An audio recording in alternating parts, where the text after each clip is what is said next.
Hey guys, welcome back to my YouTube channel Journey with Sudharanjit. ಎಲ್ಲಿದೆ ಬಾಬಾ ಹತ್ರ ಇದೆ, ಅದೇ ಬುಕ್ ಮಾಡಿದ್ದೆ ನಾನು ಫೋನಲ್ಲಿ.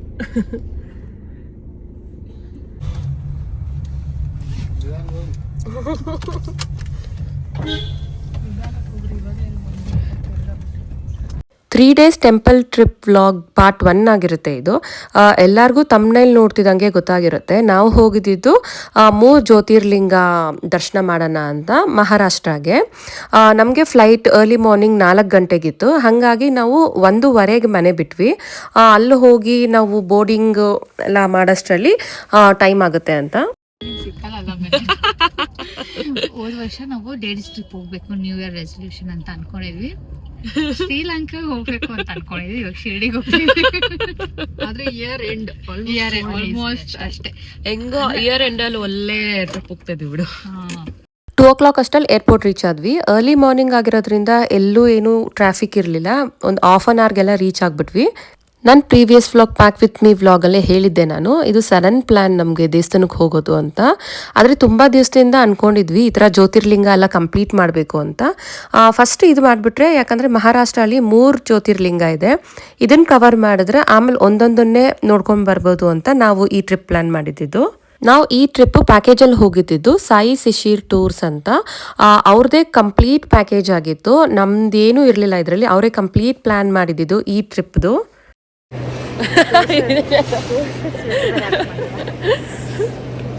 ಇಳಿದ ಮೇಲೆ ಅಲ್ಲಿವರೆಗೂ ಏನಂತ ಅನಿಸ್ತಾ ಇರಲಿಲ್ಲ.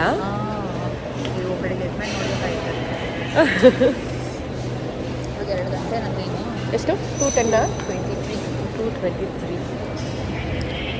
ಎಲ್ಲ ಒಳಗಡೆ ಹೋಗ್ಕೊಳ್ಳಿಸುತ್ತೆ. ಫಸ್ಟ್ ಕಾಫಿ ಕೊಡ್ಬೇಕು ಅಂತ ಈ ಚಳಿಗೆ. ಏನು ಮಿಸ್ ಆಗಿದೆ ನಮ್ಮ ನೈಟ್ ಟಾಕ್ಸ್. ಹೌದು, ನಾನು ನಮ್ಮನೇಲಿದೆ, ನೀವೆಲ್ಲ ನೀವು ಮುಂದ್ ಕಡೆ ಇದ್ದಾವೆ. ಎಲ್ಲ ಒಂದ್ ಹತ್ರ ಇದ್ದಿದ್ರೆ ಇನ್ನ ಮಲ್ಕೊಂತ ಇರಲಿಲ್ಲ ಬಿಡು. ಹಾಯ್. ನಾವು ಯಾಕೆ ಪ್ಯಾಕೇಜ್ ಚೂಸ್ ಮಾಡಿದ್ದು ಅಂದರೆ, ನಾವು ಒಂದೇ ದೇವಸ್ಥಾನ ನೋಡೋದು ಅಂದರೆ ಡೈರೆಕ್ಟ್ ಫ್ಲೈಟ್ ಬುಕ್ ಮಾಡಿಕೊಂಡು ಆ ದೇವಸ್ಥಾನ ನೋಡ್ಕೊಂಡು ಬರ್ಬೋದಾಗಿತ್ತು. ಆದರೆ ಈ ಟ್ರಿಪ್ಪಲ್ಲಿ ನಾವು 3 ಜ್ಯೋತಿರ್ಲಿಂಗ ಕವರ್ ಮಾಡಬೇಕಾಗಿತ್ತು. ಹಾಗಾಗಿ ಪ್ಯಾಕೇಜೇ ಚೂಸ್ ಮಾಡಿದ್ರಿ. ಅವರೇ ನಮಗೆ ಪ್ರತಿಯೊಂದೂ ಪ್ಲ್ಯಾನ್ ಮಾಡಿರ್ತಾರೆ. ಫ್ಲೈಟ್ ಆಗಿರ್ಬೋದು, 3 ಜ್ಯೋತಿರ್ಲಿಂಗನೂ ಕವರ್ ಮಾಡೋದು. ಯಾಕಂದರೆ 3 ಜ್ಯೋತಿರ್ಲಿಂಗನೂ ಒಂದೊಂದು ಕಡೆ ಇದೆ. ಟ್ರಾವೆಲ್ ಮಾಡೋದು ತುಂಬಾ ಇರುತ್ತೆ, ಹಾಗಾಗಿ ನಾವು ಪ್ಯಾಕೇಜೇ ಚೂಸ್ ಮಾಡಿದ್ವಿ. ಮತ್ತು VIP ಪಾಸಸ್ಸು ಕೊಟ್ಟಿದ್ದು ದರ್ಶನಕ್ಕೆ. ಬೇರೆ ನಾವು ಇಂಡಿವಿಜುವಲ್ ಹೋಗಿದ್ರೆ ಸ್ವಲ್ಪ ರಿಸ್ಕಿ ಅನ್ಸಿರ್ತಾ ಇತ್ತು ದರ್ಶನ ಎಲ್ಲ. ಟ್ರೆಡಿಷನಲ್ ಔಟ್ಫಿಟ್ ಹಾಕೊಂಡು ಏರ್ಪೋರ್ಟ್ ಬಂದಿದೆ ಫಸ್ಟ್ ಟೈಮ್. ಫುಲ್ಲು ಅದನ್ನು ಫುಲ್ ಕುರ್ತಾ ಸೆಟ್ ಬಿಟ್ಟು ಪಟ. ಯಾಕಂದರೆ ಇವಾಗ ನಾವು ಹೋಗೋದಷ್ಟು ಎಲ್ಲೂ ನಮಗೆ ರೆಸ್ಟ್ ಇಲ್ಲಲ್ಲ, ಡೈರೆಕ್ಟ್ ಹಂಗೆ ದೇವಸ್ಥಾನ. ಏರ್ಪೋರ್ಟಿಂದ 2 hours ಅಂತೆ ದೇವಸ್ಥಾನ. ಹಂಗಾಗಿ ಇವಾಗ ಎಲ್ಲಿ ನಿದ್ದೆ ಮಾಡೋದು, ನಿದ್ದೆ ಬರೋದು ಇಲ್ಲ. 1 hour 20 minutes ಫ್ಲೈಟ್ ಜರ್ನಿ. ಹಂಗೆ ಕುತ್ಕೋ ಹಂಗೆ ಮಾಡೋನಷ್ಟರಲ್ಲೇ ಆಗೋಗ್ಬಿಡುತ್ತೆ. ಅಲ್ಲ ಅದಾದ್ಮೇಲೆ 2 hours ಗ್ಯಾಪಲ್ಲಿ. ಇನ್ನೊಂದು ಹೊಸ ಪ್ಲೇಸ್ ಹೋಗೋದ್ರಿಂದ ನಮಗೆ ರೋಡ್ ನೋಡ್ತಾ ಇರೋಣ ಅಂತ ನಿದ್ದೆ ಬರಲ್ಲ ಅಷ್ಟೊಂದು. ನಿಂದು ಫಸ್ಟ್ ಟೈಮ್ ಶಿರ್ಡಿ? ನಂದು ಫಸ್ಟ್ ಟೈಮ್. ನಂದು ಎಂತ ಇದಂದ್ರೆ, ಇನ್ನೇನು ಟಿಕೆಟ್ ಬುಕ್ ಮಾಡಬೇಕು, ಅಲ್ಲಿ ತನಕ ಹೋಗ್ಬಿಟ್ಟು ಸ್ಟಾಪ್ ಆಗೈತೆ. ನನಗೂ ಅಷ್ಟೇ, ತುಂಬ ವರ್ಷದ ಪ್ಲ್ಯಾನ್ ಮಾಡಿ ಮಾಡಿ ಮಾಡಿ ಇವಾಗ ಫೈನಲಿ ಅಸೋಟ್ ಸೆಕೆಂಡ್ ಟೈಮ್ ಏನೋ. ಅದು ಫಸ್ಟ್ ಟೈಮ್ ಅಪ್ಪ. ಅಂದರೆ ನಾರ್ತ್ ಸೈಡ್ ಹೋಗ್ತಾ ಇರೋದು ಸೆಕೆಂಡ್. ಇದು ಶಿರ್ಡಿ ಅಂತೂ ನಾನು ಮಹಾರಾಷ್ಟ್ರ ಟ್ರಿಪ್ ಹೋಗ್ತಾ ಇದ್ದೆ ಫಸ್ಟ್ ಟೈಮ್. ಫಿಲ್ಟರ್ ಕಾಫಿ ಅದೆಲ್ಲ ಐತೆ ನೋಡು ಶಾ. ಅಸ್ಸಾಂ ಹೋಗಿ ಡಾರ್ಜಿಲಿಂಗ್ ಹೋಗಿ.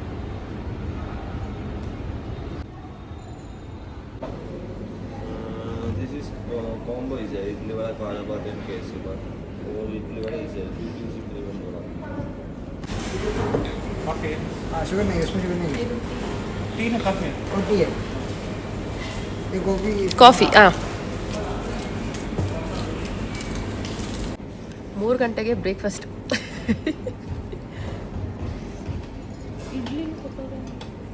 ಕಾಂಬೋ ಅಂತಾನೆ ಏನೋ ತಗೊಂಡಿರೋದು ಅನ್ಸುತ್ತಲ್ಲ. ಕಾಫಿ ಆರೈಕೆ ನೋಡೋದು. ಬ್ಯಾಗೇಜ್ ಎಲ್ಲ ಚೆಕ್ ಇನ್ ಮಾಡಿ ಕಾಫಿ ಕುಡಿಯೋಷ್ಟರಲ್ಲಿ ನಮ್ಮ ಬೋರ್ಡಿಂಗ್ ಟೈಮ್ ಆಗಿತ್ತು. ಆಶಾ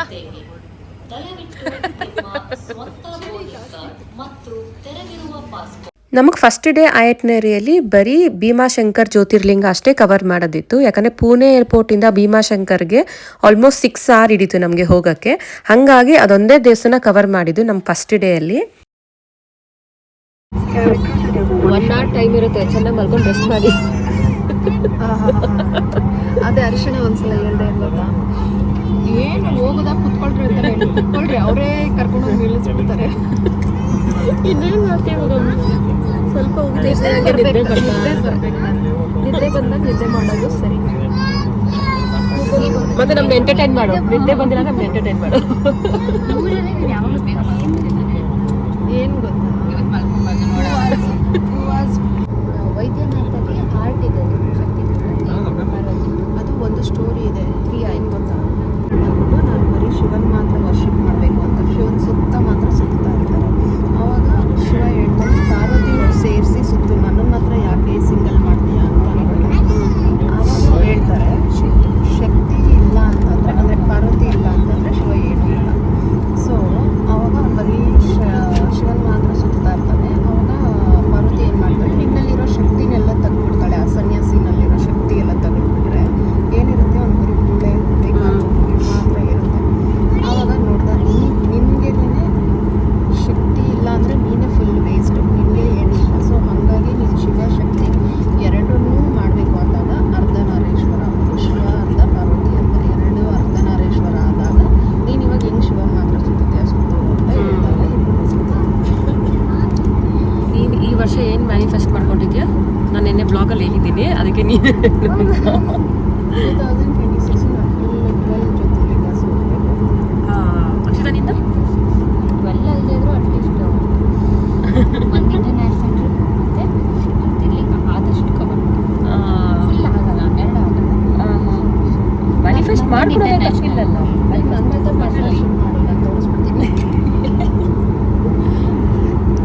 ಏನು ಗೊತ್ತಾ ಪ್ರಾಬ್ಲಮ್, ನಮ್ಮ ಹುಡುಗರದ ಒಂದು ಪ್ರಾಬ್ಲಮ್. ನಿಮ್ಮ ಮಮ್ಮಿ ಯಾರೋ ಇದ್ದಾರೆ ಅಂದರೆ ನಮ್ಮ ಹುಡುಗರನ್ನ ನಿಮ್ಮ ಮನೆಗೆ ಕಳಿಸ್ತೀನಿ. ನಮ್ಮ ಎಲ್ಲ ಇಟ್ಟು ಹೋಗ್ಬೇಕಲ್ಲ. ಏನಿಲ್ಲ ಅಂದ್ರೂ ಒಂದು 6 to 7 ಅಟ್ಲೀಸ್ಟ್ ಕವರ್ ಮಾಡ್ಬೋದು ಅನ್ಸುತ್ತೆ ತಾನೇ? ಈ ಇಯರ್ 6 to 7 ಅಟ್ಲೀಸ್ಟ್ ಕವರ್. ಇವಾಗಲೇ ಒಂದು 3 ಜ್ಯೋತಿರ್ಲಿಂಗ ಕವರ್ ಮಾಡ್ಬಿಡ್ತೀವಿ. ನೆಕ್ಸ್ಟು ಉಜ್ಜಯಿನ್ದು 1 hour 20 minutes ಇತ್ತು ನಮ್ಮ ಫ್ಲೈಟ್ ಜರ್ನಿ. ಹೆಂಗೆ ಪಾಸ್ ಆಯಿತು ಅಂತಲೇ ನಮ್ಗೆ ಗೊತ್ತಾಗಿಲ್ಲ. ಫುಲ್ ಮಾತಾಡ್ಕೊಂಡೇ ಬಂದ್ವಿ ನಾವು.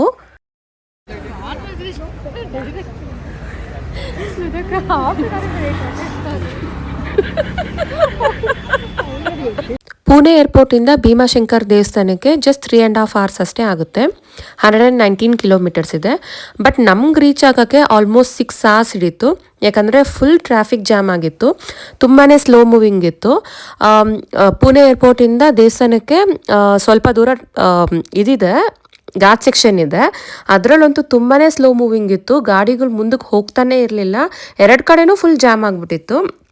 ಏನಕ್ಕೆ ಅಂತಂದರೆ ಭೀಮಾಶಂಕರ್ ಜ್ಯೋತಿರ್ಲಿಂಗ January 1st ನೆಕ್ಸ್ಟ್ 4 monthsವರೆಗೂ ಕ್ಲೋಸ್ ಆಗಿರುತ್ತೆ ರಿನೋವೇಷನ್ಗೆ. ಹಾಗಾಗಿ ಲೋಕಲೈಟ್ಸ್ ಎಲ್ಲ ತುಂಬ ಜನ ದೇವಸ್ಥಾನ ವಿಸಿಟ್ ಮಾಡ್ತಾಯಿದ್ರು. ತುಂಬಾ ಜಾಮ್ ಆಗಿತ್ತು. ಹಾಗಾಗಿ ಹೋಗ್ತಾ ಹಂಗೆ ಬ್ರೇಕ್ಫಾಸ್ಟ್ ಮುಗಿಸ್ಕೊಂಡು ಹೋದ್ವಿ.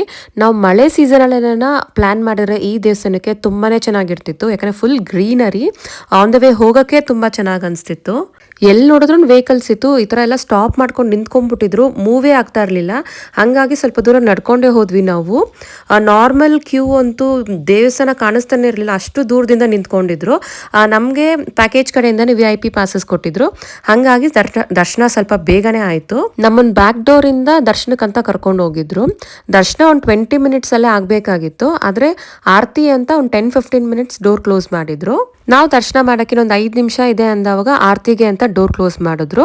ಅದು ಒಂದು ರೀತಿಯಲ್ಲಿ ಒಳ್ಳೇದೇ ಅನಿಸ್ತು. ಯಾಕಂದರೆ ಆರತಿ ಮಾಡೋ ಟೈಮಲ್ಲಿ ನಾವು ಒಳಗಡೆನೇ ಇದ್ವಿ, ದೇವಸ್ಥಾನದ ಒಳಗಡೆನೆ. ಆ ಆರತಿ ಮಾಡೋದಲ್ಲೂ ಲೈವ್ ವಿಜುವಲ್ಸ್ ನಾವು ಆಚೆ TVಯಲ್ಲಿ ನೋಡ್ತಾ ಇದ್ವಿ. ಆರತಿ ಮುಗ್ದಿದ ತಕ್ಷಣನೇ ಎಲ್ಲರಿಗೂ ಆರತಿ ಕೊಟ್ಟರು. ಅದೊಂದು ಖುಷಿ ವಿಷಯ ಅನಿಸ್ತು. ಏನೆಲ್ಲ ಆದ್ರೂ ಮಿರಾಕಲ್ ಅಂತ ಅನಿಸುತ್ತೆ ಅವೆಲ್ಲನೂ.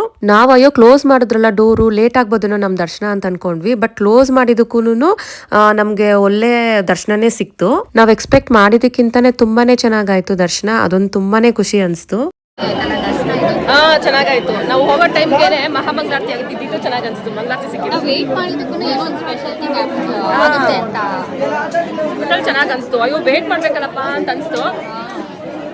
ಅಲ್ಲಿ ನಾವು ಬೇಗ ಕೊಟ್ಬಿಟ್ಟು ಹೋಗೋ ಥರ ಮಾಡಿದ್ರು ಈ ಥರ ದರ್ಶನ ಆ ದರ್ಶನ ಸಿಗ್ತಾ ಇರಲಿಲ್ಲ. ಇನ್ನೊಂದು ಅವರು ಮಂಗಳಾರತಿ ತಗೊಂಡು ಕೊಟ್ರಲ್ಲ, ಅದಕ್ಕೆ ಚೆನ್ನಾಗಿ ಅನಿಸ್ತು. ಹೆಂಗೋ ನಾವು ಸಡನ್ನಾಗಿ ಈ ಟ್ರಿಪ್ ಪ್ಲಾನ್ ಮಾಡ್ಕೊಂಡು ಬಂದಿದ್ದಕ್ಕೆ 3 ಜ್ಯೋತಿರ್ಲಿಂಗನೂ ಕವರ್ ಮಾಡ್ದಂಗೆ ಆಯಿತು. ಇದೇನ ಕ್ಲೋಸ್ ಆಗಿಬಿಟ್ಟಿದ್ರೆ ಒಂದು ಜ್ಯೋತಿರ್ಲಿಂಗ ನೋಡೋಕೆ ಇನ್ನೂ 6 ತಿಂಗಳು ವೆಯ್ಟ್ ಮಾಡಬೇಕಾಗಿತ್ತು ನಾವು.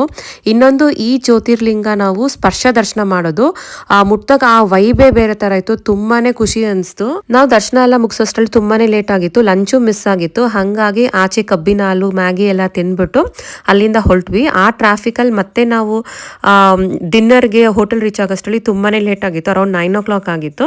ಅದಾದ್ಮೇಲೆ ಶಿರ್ಡಿಗೆ ಹೊರಟ್ವಿ. ಅದನ್ನ ನಾನು ಪಾರ್ಟ್ 2 ವ್ಲಾಗ್ ಅಲ್ಲಿ ಕವರ್ ಮಾಡ್ತೀನಿ ಅಂತ ಹೇಳ್ತಾ ಈ ವ್ಲಾಗ್ ನಿಲ್ಗೆ ಎಂಡ್ ಮಾಡ್ತಾ ಇದ್ದೀನಿ. Thank you for watching.